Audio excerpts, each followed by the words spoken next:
بسم اللہ الرحمن الرحیم نحمدہ و نصلی علی رسولہ الکریم اما بعد۔ محترم ناظرین کرام، ایک صاحب ہیں دانیال، ان کا سوال ہے رشدہ نیم کے میننگ بتا دیں پلیز۔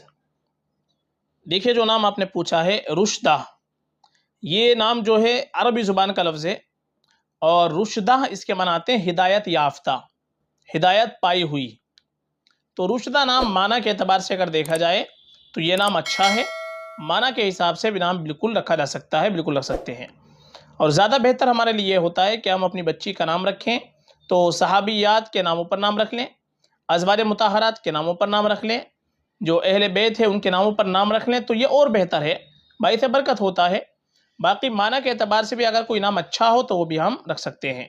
اور ماں باپ کے اوپر اولاد کا سب سے پہلا حق یہی ہے کہ ماں باپ اپنی اولاد کا اچھے سے اچھا نام رکھیں، اچھے معنی والا نام رکھیں۔